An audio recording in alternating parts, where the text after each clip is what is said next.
البيف روستو أو عرق اللحمة الباردة من الأكلات المميزة اللي لما بيكون عندك عزومة من أول الأطباق اللي بتفكري إنها تكون موجودة على سفرتك. تعالوا نعمله مع بعض النهاردة بتتبيلة حلوة جدا. وكمان هنعمل المهلبية التركي، حلا كده بارد وجميل في الجو بقى الحر اللي احنا بقينا فيه ده. طعمه حلو جدا ومقاديره بسيطة جدا. يلا نصلي على الحبيب المصطفى ونبدأ الفيديو بتاعنا. معانا اول حاجه عرق اللحمه البارده اللي هو عرق الروستو. هنجيبه من عند الجزار، وتقولي له اربطه لي بالدباره. تمام، لو انت مش بتعرفي تربطيه في البيت. هعمل فيه اخرام كده، فتحات بالسكينه، وهدخل جوه الفتحات دي توم صحيح، او لو التومه كبيره شويه تقدري تقسميها على نصين بالشكل ده. وتقدري كمان تحشي مع التوم ده روزماري او زعتر، بيدي طعم حلو جدا، بس انا هتبله بيهم. يعني انا هتبله بتتبيله حلوه جدا هنشوفها مع بعض دلوقتي. هتبل بقى معاكم العروق بتاعتي بالروزماري. الروزماري حلو جدا لاي تتبيله من اللحوم. وكمان هتبل بالبابريكا. البابريكا المدخنه كمان من الحاجات الحلوه جدا في التتبيلات. واحط كمان فلفل اسمر وكزبره جافه. وكمان هحط شوية من الجنزبيل، بس ما تكتريش الجنزبيل عشان بيبقى طعمه نفاذ. وكمان هحط شوية من السبع بهارات ورشة من الملح. وهعمل بقى مساج للعروق بتاعتي واتبلها من كل حتة لحد ما تشرب التتبيلة كلها بالشكل ده. اي حاجة مش موجودة عندك من البهارات اللي احنا حطيناها تقدري تستغني عنها خالص، لاني اصلا طعم اللحمة مش محتاج اي بهارات. معايا بقى هنا صينية تكون كبيرة علشان تاخد العرقين بتوعي. حطيت فيها معلقة كبيرة من السمنة البلدي، وكمان حوالي معلقتين من الزيت. تقدري تحطي بدل السمنة زبدة. واحط العروق بتاعتي، بس اهم حاجة تحطيهم في الصينية وهي سخنة جدا علشان ما ينزلوش مية. وهستنى عليهم لحد ما يبدأوا ياخدوا لون من الأرضية. وبعد كده هضير العرق بتاعي. هفضل بقى اشوح فيه لحد ما كله ياخد اللون الذهبي ده اللي انتوا شايفينه. بعد كده معايا هنا بصل وجزر وتوم مقطعهم شرايح. هنزل بيهم كده في الصينية على العروق واشوحهم مع العروق بتاعتي. شايفين هنا العروق اخدت لون من كل حتة. وبعدين معايا اعواد من الزعتر، وكمان معايا اعواد من الكرفس. الكرفس من الحاجات الحلوة جدا اللي بتخلي طعم العرق بتاع اللحمة ممتاز. معايا كمان ورق لورا، ومعايا فلفل اللي هو المجفف الاحمر المجفف اللي بيتباع عند العطار. وكمان معايا فصين من الحبهان. هشوح كل الخضار مع اللحمة بتاعتي، وبعد كده هنزل عليه بطماطم مكعبات، وهديله كمان بقى رشة من الفلفل الأسمر ورشة من الملح علشان الخضار بتاعي يكون شارب من التتبيلة. بعد كده هنزل عليهم بمية سخنة تكون مغلية، بلاش مية باردة، لازم مية سخنة. وبعد كده هغطي الصينية بتاعتي دي كويس واسيبه بقى لحد ما يستوي على نار متوسطة. بس انا بعد كده هنقلهم في حلة علشان الصينية هتبقى ايه يعني مش مساعداني قوي. فانا بس مستنيه بس يكش شويه كده، لان هو طبيعي ان هو بيكش. ونقلتهم في حله زي ما انتم شايفين، وكنت بعمل بقى ممبار، بس ده هنزله لكم في فيديو تاني. شايفين شكله عامل ازاي؟ عاملين شويه ممبار بقى بالخلطه السريه. ان شاء الله انزل لكم الفيديو بتاعه قبل العيد. كل سنه وانتم طيبين. هسيب بقى العروق بتاعتي على نار هادية لحد ما تستوي وتبقى زي الزبدة. هنا كان العروق بتاعتي خلاص استوت. هطلعها بقى على جنب تبرد، وهبيتها في التلاجة لحد تاني يوم.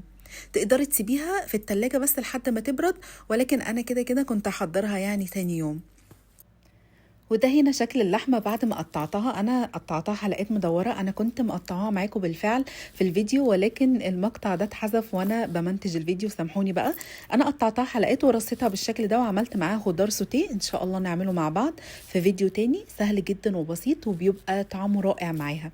تقدري تحضري جنبها رز بسمتي أو أي نوع أنت بتحبيه.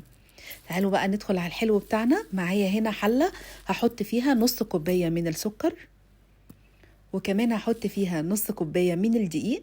الدقيق هو اللي بيخلي المهلبية ناعمة وجميلة وقوامها كده حلو.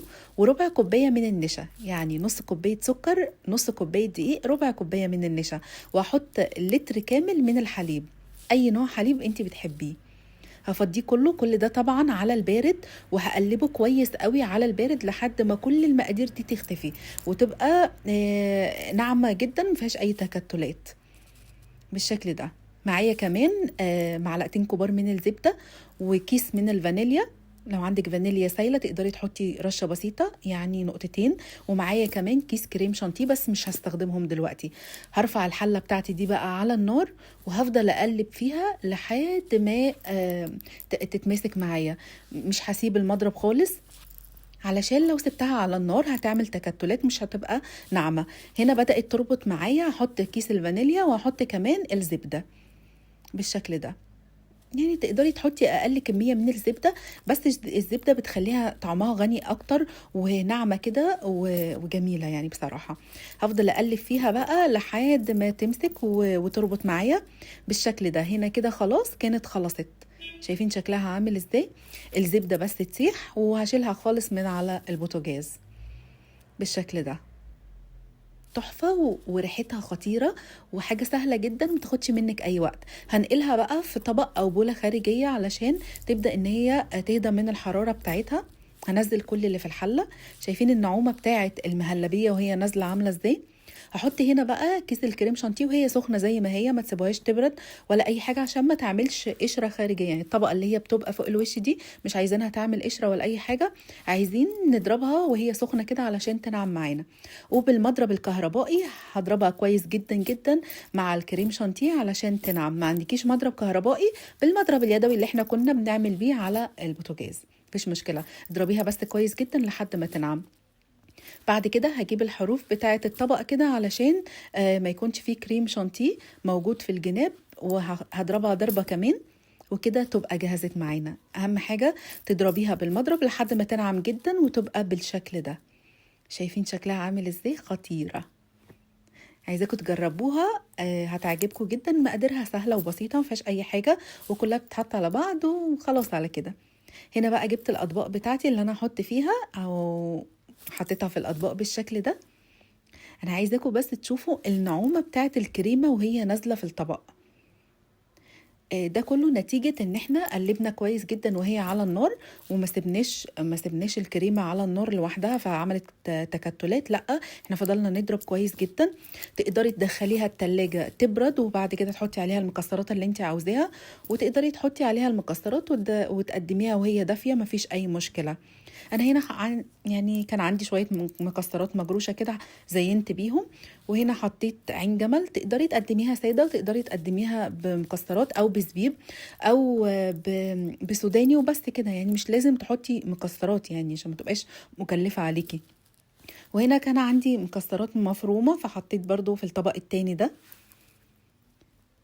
سهلة وبسيطة ومتاخدش أي وقت ولا أي مجهود. هستناكم تجربوها وتجربوا العرق إن شاء الله وتقولوا لي رأيكم في الأكلات ديت حلوة ولا مش عاجباكم.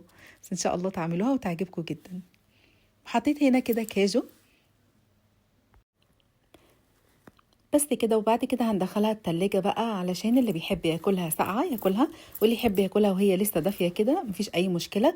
هي في تلك الحالتين طعمها تحفة. شايفين بقى الشكل الخطير؟ تقدروا تعملوها وانتوا عندكم عزومة او انتوا عندكم ضيوف. هتشرفكم جدا وهتبقى سهلة وبسيطة ومش هتوقفك كتير في المطبخ.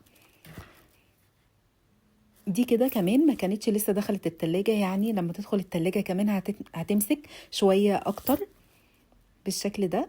اتمنى يكون النهاردة الوصفتين بتوعي عجبوكم وهستناكم ان شاء الله في فيديوهات تانية كتير. ولو اي حد عنده وصفة عايزني اعملها له يكتب لي في الكومنتات وانا عينيا الاتنين علشانه طبعا. شايفين شكلها خطير؟ تحفة جدا. هستناكم بقى تكتبوا رأيكم. وكنت معاكم نور وباي باي.